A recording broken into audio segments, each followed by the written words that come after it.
The most sacred night of the year, New Year's Eve. While the whole family was gathered around the festive table, the man I loved with all my soul reached for his leather belt. He walked up to me and shouted for me to get on my knees and confess to the sin of adultery. The whistle of the belt in the air sounded like a blade cutting through all grace and justice. I didn't cry. I didn't even beg. I simply took a flash drive out of my pocket in silence and plugged it into the big flat-screen TV in the living room. Against the backdrop of fireworks thundering outside, a dead silence fell over the house as my mother-in-law and my sister-in-law's husband, yes, the spouse of my husband's own sister, appeared on the screen in a position that would have given the church mothers enough gossip material for a year. How did I reach this dead end? Me, the daughter-in-law, who was always submissive and obedient? And how did this video fall into my hands? It's truly shocking. But before we continue, please tell me where you're from and how old you are. I'd be interested to know who is with me right now. Happy listening. The roast duck was sizzling in the oven, releasing steam through the slightly open door. I was chopping vegetables for the potato salad, dicing the pickles, potatoes, carrots, doing everything the old-fashioned way, just like Big Mama taught me. Duke's mayonnaise, none of that fancy new stuff. Outside the kitchen window, the lights of the garlands flickered on the tree in the yard, where the dog was tearing around the lawn, squealing with delight at the sparklers. The big family estate in a gated community outside Atlanta was buzzing with voices. All the relatives had descended upon us. Uncles with big bellies and loud jokes, aunts with the latest news, cousins with their wives, and nephews who had already managed to break a Christmas ornament and blame it on the cat. For 5 years, I had been a daughter-in-law in the Jeffries family. For 5 years, I taught myself to be silent, to endure, to smile until my jaw ached. I looked at my husband, Kalon, with love, or what I took for love, convincing myself that all these humiliations were worth it as long as the family was at peace. Lord, what a naive fool I was. Our Zariah is so good and hard-working, sang my mother-in-law, Mother Odessa, peeking into the kitchen and scanning my culinary efforts. She's taken so many worries off my shoulders, pure gold. I lowered my head and forced a practiced smile. Just a week ago, exactly 1 week, this same woman had called me a clumsy fool in front of everyone at the DeKalb farmers market because of some peaches. All because I chose clingstones instead of freestones for her cobbler. "Are you completely brainless? Who bakes a cobbler with those?" She had screamed so loud that the vendors selling peanuts went quiet.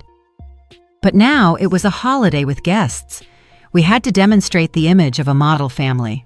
The show must go on. In the living room, on a leather sofa the color of overripe cherries, beneath a large painting of a savanna landscape, sunset, riverboat, seagulls, classic, sat my sister-in-law, Kalina. A beautiful woman, honestly, but always somehow dim, like a 40-watt bulb where a 100-watt one should be. Next to her was her husband, Tremaine. Now this specimen deserves a separate description. Extroverted, eloquent, dressed in a suit sharp enough to cut you, even for a family dinner, with a 32-tooth smile. The ideal son-in-law in Mother Odessa's eyes. My mother-in-law was always holding him up as an example to my Kalon. "Look," she'd say, "that's what a man should be. Go-getter, successful, owns his own construction supply firm, drives a Range Rover, not that beat-up Honda you push around." And Kalon? A mumbler and a doormat, taking after his late father in character, only without his backbone. I brought out the crystal bowl of potato salad, vintage, from Mother Odessa's china cabinet, and arranged the appetizers. The collard greens were steaming, the candied yams glistened. I left my phone on the edge of the table. My hands were busy with a tray of cold cuts. I went back to the kitchen for the duck.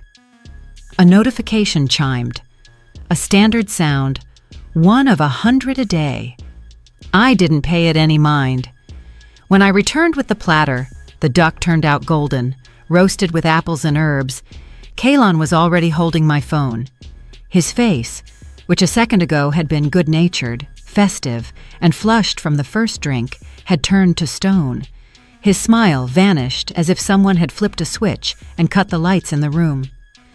"Kalon, what's wrong?" I asked, setting the duck on the table. "Did something happen?" He didn't answer. He walked silently into the living room, where everyone was watching the countdown on TV from Times Square. A chill ran down my spine. You know that feeling, when you just know something is about to go down. The clock struck midnight. The crowd on TV counted down the last seconds of the outgoing year. Everyone jumped up with their glasses. Champagne flutes clinked. Someone was already reaching out to toast. "Wait a minute," Kalon suddenly barked. His voice was strange, scratchy, like rusty hinges. "I have something to say." He beckoned me with a gesture, then threw the phone onto the table so hard it skid across the tablecloth and nearly knocked over a glass. "Explain yourself. Who is this man texting you at midnight? You're cheating on me." I froze.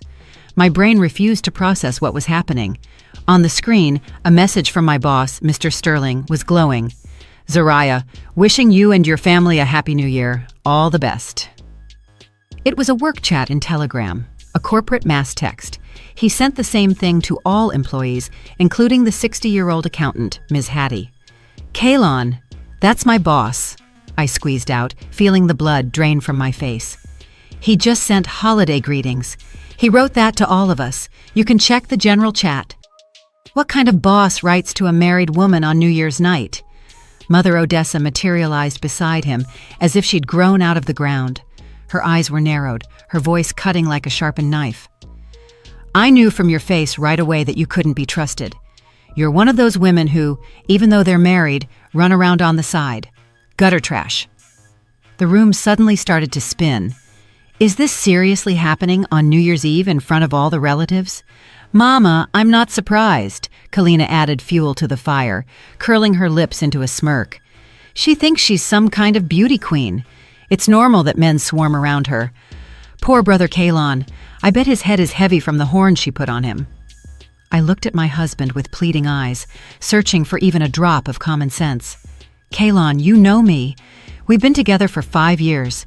Even once, just one single time, have I ever given you a reason to doubt?" He was silent. Muscles twitched in his jaw.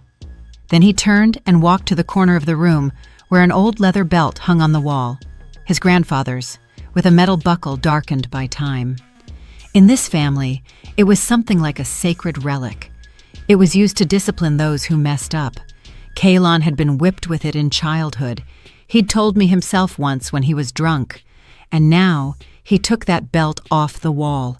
The sound of creaking leather echoed through the hushed room, eerie and dry, like cracking bones. "On your knees," he hissed through his teeth. His eyes were bloodshot, veins bulging at his temples. "Get on your knees in front of the whole family, in front of Pop's portrait, and confess your sin. How many times did you sleep with him? Answer me!" Tears rolled down my cheeks, hot, angry tears. My body shook with a fine tremor. "I didn't do anything. I swear to God, nothing. Please don't." Not a single person out of the 20 relatives intervened. Uncle Marcus shrank into his armchair. Aunt Lucille averted her eyes. My cousin-in-law Tavon stared at his plate of potato salad as if it held the answers to the universe. Mother Odessa stood with a victor's smile. Finally, this upstart would get what she deserved.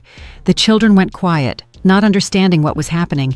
No one, not one person, said a word in my defense. And then, something inside me crunched. It didn't break. It crunched, like ice underfoot. All the love, patience, and hope of the last 5 years crumbled into fine dust. My heart didn't ache anymore. It froze over, turned into a block of ice. I was no longer a sheep meekly waiting for the slaughter. Somewhere inside, a beast woke up. My hand slipped into the pocket of my cardigan. My fingers brushed against a flash drive. Small, black, containing recordings I had saved for exactly this kind of occasion. The black day had arrived. Well, if that's how it is, let's play for high stakes. I straightened up, wiped my tears with the back of my hand, and looked Kalon straight in the eyes. I think for the first time, he saw something in them that made him flinch. I walked slowly toward the TV. "Where do you think you're going?" my mother-in-law threw out contemptuously. "What is this new show? Gonna play us a sad song? Trying to make us pity you?" I silently plugged the flash drive into the TV's USB port and grabbed the remote. The screen lit up, illuminating my face with a bluish glow. I was no longer playing the role of the submissive daughter-in-law. Now I was the director of this production, and the show promised to be unforgettable. "Zariah, what are you doing?" Kalon looked confused. The belt in his hand suddenly went limp. "Don't make this worse." "Make it worse?" I asked, surprising myself with how steady my voice was. "Tell me, Kalon, what could be worse? Worse than being falsely accused of cheating, humiliated, and nearly beaten by your own husband in front of the whole family on New Year's Eve?" "What are you whining about?" Mother Odessa screeched. "What are you complaining for? You shamed the family with your whoring. Kalon, just hit her already, son." I pressed the play button. The familiar living room appeared on the screen. This very house, this very sofa, the color of overripe cherries, that same painting of the Savannah landscape on the wall. A recording from the security camera, the very camera Mother Odessa had installed after the neighbors down the street got robbed 3 times that summer. "For safety," she had said back then. "You never know who might break in while we're at the country house or away. Zariah, you're young, you understand technology. Set it all up." So I set it up, connected it to the Wi-Fi, installed the app on their phones, and explained how to view the archive. I knew all the passwords, as a member of the family, as the tech support for this household where no one could distinguish a router from a toaster. And then, 3 months ago, Mother Odessa herself asked me to check the recordings. A gold chain had gone missing. They blamed the cleaning lady, Ms. Hattie. "Check, Zariah. See when that crow was alone in the house. Maybe she was caught on tape?" I went into the archive, started rewinding, looking for moments when the cleaner was working unsupervised. And I found something, but not the cleaner. On the screen were 2 figures. A woman with a blowout hairstyle in a silk robe, Mother Odessa in the flesh, and a man who clearly didn't intend to limit himself to drinking tea. Tremaine, my sister-in-law's husband, the husband of my mother-in-law's own daughter. What they were doing on that sofa left no room for ambiguity. Even if you squinted really hard and tried to imagine otherwise, the interpretation was singular. The air in the room seemed to be sucked out. 20 people stopped breathing at once. Outside the window, a firework boomed. Red flashes illuminated the petrified faces, but no one even turned their head. Time stopped. The belt slipped from Kalon's fingers and hit the floor with a dull thud. Expressions changed like in slow motion: surprise, confusion, realization, disgust. Uncle Marcus opened his mouth and forgot to close it. Aunt Lucille clutched her heart. Cousin Tavon dropped his champagne flute. The glass chimed against the parquet, but no one paid attention. Mother Odessa froze like a pillar of salt. Her face turned the color of the very mayonnaise I used to dress the salad. Her lips moved like a fish thrown onto the shore, but no sound came out. She gripped the armrest of the sofa, that same sofa, so she wouldn't collapse to the floor. Tremaine was covered in sweat. A drop ran down his temple. This is edited," he squeezed out, stuttering. "A fake, some kind of AI." But the recording was too clear and too detailed. The mole on Mother Odessa's shoulder, the one everyone knew, the scorpion tattoo on Tremaine's shoulder blade. He bragged about it at the beach. The date and time in the corner of the screen. No AI draws that. Kalina sat motionless, as if paralyzed, her eyes, always a little sad, now filled with such horror that for a second I felt sorry for her. She looked at the screen, then at her husband, then at her mother, 2 of the closest people to her, 2 traitors. Tears flowed down her cheeks soundlessly. She didn't even try to wipe them. Kalon collapsed into an armchair as if his legs had been chopped off. He sat staring at one spot with a glazed look. I calmly pressed pause, freezing the most expressive frame on the screen. "Well?" I asked, scanning the room. "Surprised? My dear mother-in-law, and the respected how to put this gently, lover of my mother-in-law. Does this video remind you of anything? There's plenty more from over several weeks, from different angles, with sound. Shall I continue the screening?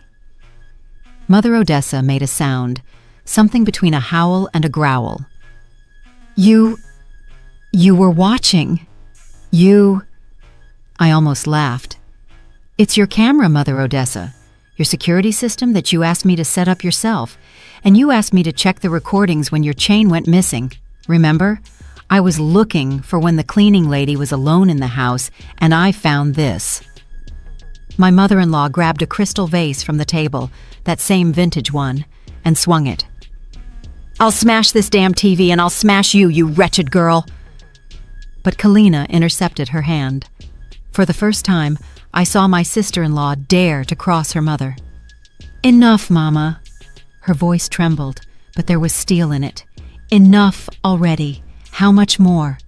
She turned to her husband, the same one who 5 minutes ago was smirking while watching me about to be beaten with a belt.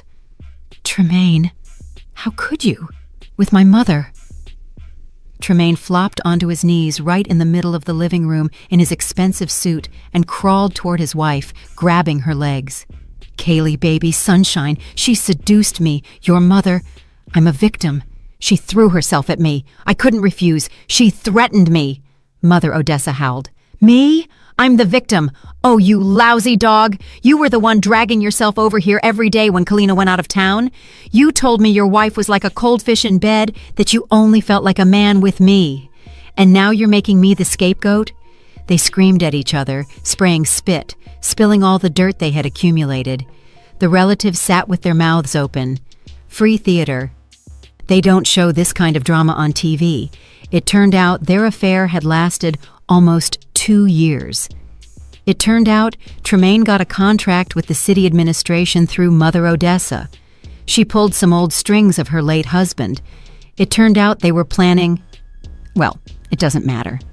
The main thing was, everything floated to the surface. All the dirty laundry was hung right in the middle of the festive table, between the collard greens and the ham. Amidst this bedlam, Kalon finally stood up. He walked over to his mother, looked at her the way one looks at a flattened rat on the road, with disgust and a kind of dreary bewilderment. Then he turned to me. Zariah, What? I interrupted. Want to apologize? Don't bother. You are her son. You lived in this house. Do you really want to say you noticed nothing? Or did you notice but stayed silent because it was convenient? Because you, Kalon, are a coward. Always have been. Mother Odessa's cousin, Uncle Elijah, the oldest in the family, the only one everyone listened to, slammed his fist on the table so hard the shot glasses jumped. Quiet, all of you! Stop yelling! You turned this house into a circus on New Year's Eve! A relative silence fell. Only Kalina's sobbing and Mother Odessa's heavy breathing could be heard. Uncle Elijah turned to me. Zariah, baby, I have no words. On behalf of the family, I apologize. You've suffered unjustly. Then he turned to Kalon, and his voice became hard. And you, nephew, how did you allow this? Raised a belt against your wife over a holiday text from her boss? Are you out of your mind? Your late father would be spinning in his grave. He paused, looking around at everyone. All right. This is a family matter. We'll solve it quietly. Kalon will apologize to Zariah properly, and let's have no more of this. And with these two, he nodded toward Mother Odessa and Tremaine, we will deal with them separately. Everyone looked at me, expecting me to nod obediently, to swallow it, just like I swallowed everything all this time, to wipe my face and go back to fussing over the food. Uncle Elijah, I said in an even voice, thank you for the kind words, but I've made a different decision. I'm filing for divorce. A silent scene ensued like in a play, only the characters here were very different. Kalon jerked. Zariah, no, I'm an idiot. I understand everything. Give me a chance. A chance? I almost smiled. How many chances did I give you when your mother insulted me in front of people? You were silent. When she commanded our family, You were silent. When I asked you just to talk to her, you were silent. And today you picked up a belt. In that second, Kaylon, my love for you died, and it cannot be resuscitated. I addressed everyone. Copies of the recordings are with my lawyer and in secure places. If anyone tries to pressure me or interfere with the divorce, they will go to court as evidence, and then the judge will decide who is guilty and who owes whom. That same night, I packed a suitcase. It didn't take much time. Surprisingly, I had accumulated very little of my own in this house. My mother-in-law reminded me at every opportunity that everything here was hers, the furniture, the dishes, even the pots. Well, let her choke on her pots. Kaylon was guarding the door. His eyes were red and swollen. Zariah, wait, let's at least talk. We should have talked earlier. 5 years. That's a lot of conversations. You didn't hear a single one. Move. He slid down the wall, clutching my knees. I can't live without you. You are everything to me, please. I looked down at him. If I'm everything to him, why did he never defend me? If I'm everything to him, why was he ready to beat me with a belt over a simple holiday text? If I'm everything to him, why did I always feel like a servant in a stranger's house? You don't love me, Kaylon. You love the idea of me, a convenient wife who tolerates, stays silent, and smiles. But I am a living person, and I am leaving. I pried his hands off and called an Uber. I went to my friend Nia's place in Decatur. She opened the door at 3 a.m., saw my suitcase, my tear-stained face, and silently put the kettle on. That's what a real friend means. No questions, just mint tea and a couch in the living room. The divorce was finalized in a month. The ex-family didn't make a peep. They were afraid the recordings would leak. I received half of the jointly acquired assets. About $60,000 of our savings, plus a share in the car, which Kaylon bought out. No scandals, no court wars. A clean break. I stay silent. They don't interfere. For the first few months, Kaylon sent me money, $500 a time. Not alimony. We didn't have children. He just transferred it with the note, I'm sorry. Conscience apparently woke up. I didn't refuse. I considered it compensation for unpaid labor for his family. I rented a one-bedroom apartment in a working-class neighborhood. Small, but mine. No mother-in-law would burst in to check if I washed the floors cleanly. I found a new job at a marketing agency. The salary was $85,000, almost double what I made before. Turns out, when you don't spend energy surviving in a toxic family, you have enough for a career. I read books, walked along the Beltline, watched sunsets, and for the first time in many years, felt that I could breathe deeply again. Meanwhile, back in the gated community, a fire was raging. You can't hide a needle in a haystack. The relatives spilled the story to everyone they knew. By spring, the gossip about Mother Odessa's affair with her own son-in-law was buzzing in every barbershop and beauty salon. Tremaine went downhill fast. First, he lost his contracts. Who wants to work with a man about whom such things are said? Then he started drinking. One night, he got behind the wheel, wasted, and hit a pedestrian at a crosswalk. He got 10 years in state penitentiary. So much for the successful businessman, the pride of the family. Kalina took her son and moved, first to a friend's, then to Houston, far away from the shame. Sometimes she wrote to me on Telegram, without the old sarcasm, with a kind of tired gratitude. You opened my eyes. Thank you. Mother Odessa broke. Depression, insomnia, some kind of nervous breakdowns. Kaylon eventually checked her into a mental health facility.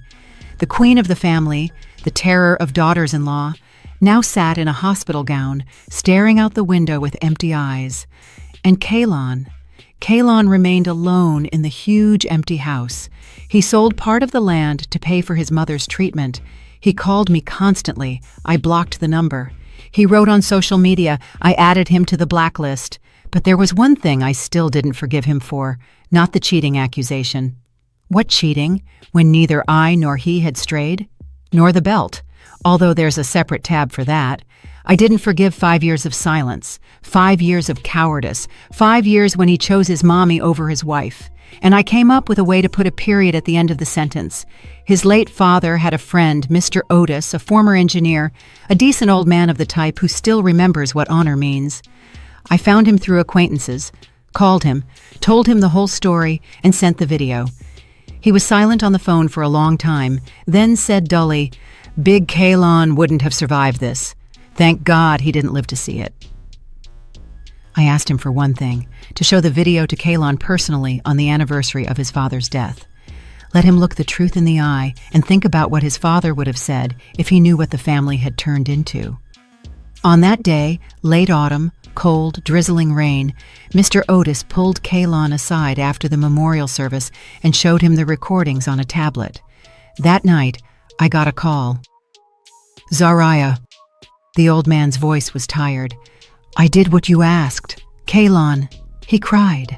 For the first time, they say, in many years. He sat in the yard in the rain and sobbed like a little boy. After that, Kalon stopped looking for me. He sent one message. "Forgive me." I didn't answer, but I understood. It finally got through to him. He sold the house, divided the money, part for his mother, part for Kalina and the child. He moved into a studio apartment in South Atlanta himself and got a job as a foreman on a construction site. From the son of a respected family, he turned into an ordinary laborer, unshaven, tired, aged 10 years in a single one. And I lived on. At a book club meeting at the library, I met Idris, an architect, divorced, 6 years older. He didn't ask about the past. He was only interested in what books I loved and why I laughed at his silly jokes.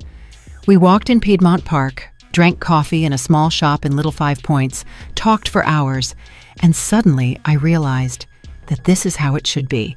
We got married a year later. Quietly, modestly, just parents and close friends. No husband with a belt, no mother-in-law with complaints. Cairo was born. Small, loud, with her daddy's eyes. I bought a condo in a nice area. My salary grew to 6 figures. I was promoted to head of the department. Life settled down. One weekend, Idris and I were shopping at Costco. Cart, list. "Cairo, don't touch the candy." And suddenly, I saw him. Kalon was working, unloading boxes from a pallet. Worn uniform, face gaunt, unshaven, aged. Our eyes met. Something flashed in his eyes. Shame, regret, old pain.